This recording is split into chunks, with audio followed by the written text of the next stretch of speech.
जय श्री राम दोस्तों। एक बार शेख फरीद को परमार्थ करने का शौक हुआ तो उन्होंने जंगल में जाकर 11 वर्ष तक तपस्या की। इस दौरान उन्होंने केवल वृक्षों के पत्ते खाकर आहार किया।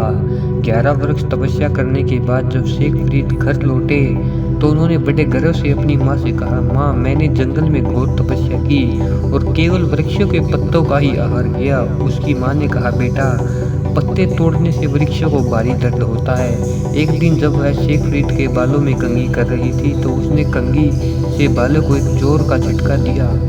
बाबा बोले, माँ, ये क्या करती है, मुझे दर्द होता है। माँ ने कहा, जैसे तुझे दर्द हुआ इसी प्रकार वृक्ष के पत्तों को भी पत्ते तोड़ने से दर्द होता है। तुमने जंगल में 11 साल बेकार कर दिए। फिर उसकी माँ ने उन्हें 11 साल के लिए तपस्या करने को और भेज दिया। जब वह तपस्या करके वापस लौटे तो माँ ने फिर कह दिया, बेटा, अब भी तुझे कुछ हासिल नहीं हुआ है, इसलिए 11 साल और तपस्या कर।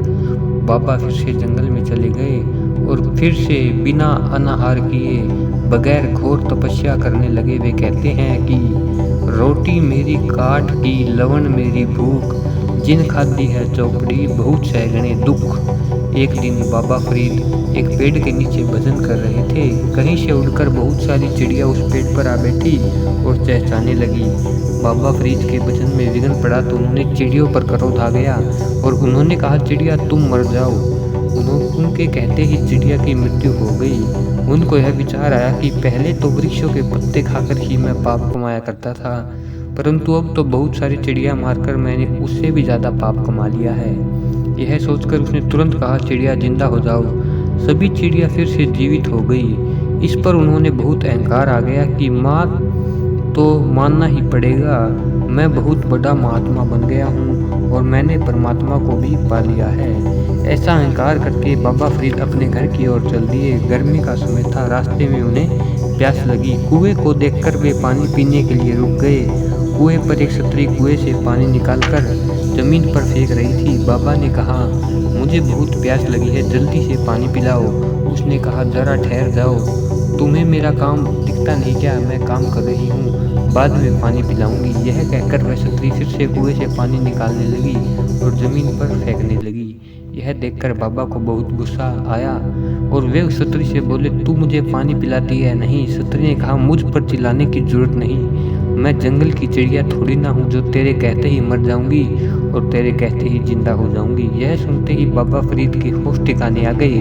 वे चुपचाप एक तरफ खड़े होकर सोचने लगे कि मैंने 33 वर्ष तपस्या बेकार कर दी और यह घटना घटी। उस समय तो वहाँ कोई भी नहीं था, न ही यह बात किसी को बताई। फिर भी स्त्री को चिड़िया की घटना के बारे में कैसे पता चला?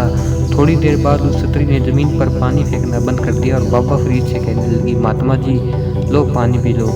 बाबा ने कहा, पानी तो मैं बाद में पीऊँगा, पहले तुम मुझे यही बताओ कि चिड़िया वाली बात का तुम्हें कैसे पता चला? तुमने मुझसे कहा कि पहले मुझे मेरा काम करने दो, फिर पानी पिलाऊंगी, परंतु काम तो तुम कुछ भी नहीं कर रही थी। तुम तो कुएं से पानी निकालकर जमीन पर फेंक रही थी। उस स्त्री ने बताया, मेरी बहन के घर में आग लगी हुई थी, पानी गिराकर मैं आग बुझा रही थी। बाबा फरीद ने कहा, तज्जुब है, तुम इतने दूर से पानी गिराकर आग कैसे बुझा सकती हो? वह बोली, यही आपको यकीन नहीं होता तो फला जगह जाकर पता कर लो कि आग कैसे बुझी। जब बाबा ने उससे पूछा कि तुम्हें चिड़िया वाली घटना के बारे में कैसे पता चला, तुम्हें शक्ति कहाँ से आई? स्त्री ने कहा, मैं एक पतिव्रता स्त्री हूँ, यह सिद्धि शक्ति तो मुझे अपनी पति की सेवा से प्राप्त हुई है। बाबा फरीद का सारा अहंकार वहीं के वहीं टूट गया। पतिव्रता स्त्री और गुरुमुख का एक जैसा दर्जा होता है। पतिव्रता स्त्री अपने पत्नी धर्म का पालन करके सब कुछ पा लेती है, उसी प्रकार गुरुमुख भी जो चाहे वह कर सकता है। धन्यवाद दोस्तों।